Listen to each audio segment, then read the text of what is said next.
আচলতে ৰাখি বন্ধনৰ শুভেচ্ছা সকলো ভাই ভণ্টিলৈ থাকিল। তাৰ লগতে আমি মোৰ দোকানখনলৈকে আজি দুটামান অফাৰ লৈ কিনে আহিছোঁ। সেই অফাৰখিনি আপোনালোকৰ ওচৰত ডিছকাছ কৰি আছোঁ, কি কিমানত পাই যাব। এই মোৰ চাৰ্ট আছে, এই চাৰ্টবিলাক চাই লওক। এইটো চাৰ্ট, এইটা চাৰ্ট, এইটো এনেকুৱা কোৱালিটিৰ যিখিনি আপুনি চাৰ্ট পাব আপোনালোকে দেখিবলৈ পাইছে। এইটো চাৰ্ট, এইটা আৰু এইটা, এই চাৰিটা চাৰ্ট অনলি 249কে পাব। আজি স্পেচিয়েল অফাৰ, দুদিন থাকিব আজি আৰু অহাকালিলৈ 249কে আমি দি আছোঁ এই চাৰ্টকেইটা। তাৰপিছত আৰু এটা স্পেচিয়েল অফাৰ দি আছোঁ, টি চাৰ্টৰ অফাৰ দি আছোঁ। মই টি চাৰ্টৰ অফাৰ আপোনালোকক দেখাই আছোঁ। টি চাৰ্ট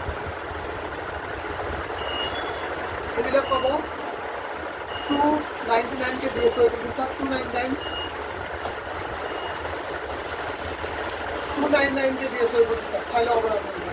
299 দি আছোঁ এইবোৰ অফাৰ, 299।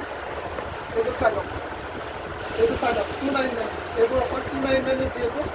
লাষ্ট এইটো এটা আছে 299, আজি আৰু অহাকালিলৈ দি আছোঁ 299ৰ অফাৰ। আপোনালোকে চাই ল'ব পাৰে, পুমা হয়, ব্ৰেণ্ডেড হয়, তথাপিও আমি 299কে অফাৰত আমি দি আছোঁ। আজি আৰু অহাকালি আমি অফাৰ দিছোঁ 299ত। আপোনালোকে অৰ্ডাৰো দিব পাৰে, মই নাম্বাৰটো তাত দি দিম। লগতে আপোনালোকে যদি ভিজিট কৰে ষ্ট'ৰটো, ষ্ট'ৰ ভিজিট কৰি আপোনালোকে আহি লৈ যাব পাৰে। কিন্তু অফাৰটো হৈছে অহাকালি আৰু আজি আৰু অহাকালি আমি অফাৰটো ৰাখিছোঁ। যিকেইটা বস্তু দেখাইছোঁ এই বস্তু এইকেইটা বস্তু আপোনালোকে অফাৰ পাইছে। আৰু আপোনালোকে ষ্ট'ৰ লোকেশ্যনটো মই কৈ দি আছোঁ। আমাৰ যিখিনি ৰঙিয়া হাই ছেকেণ্ডেৰী আছে, ৰঙিয়া হাই ছেকেণ্ডেৰী একদম অপজিটতে হয়। ষ্ট'ৰটোৰ নাম হৈছে কৃতি ইউনিট ৱাৰ্ড্ৰপ বুলি লিখা আছে। তো আপোনালোকে মোক ফোন কৰি ল'ব পাৰে। মোৰ নম্বৰটো আপোনালোকক মই ডিছক্ৰিপশ্যনত দিম। থেংক ইউ, ধন্যবাদ।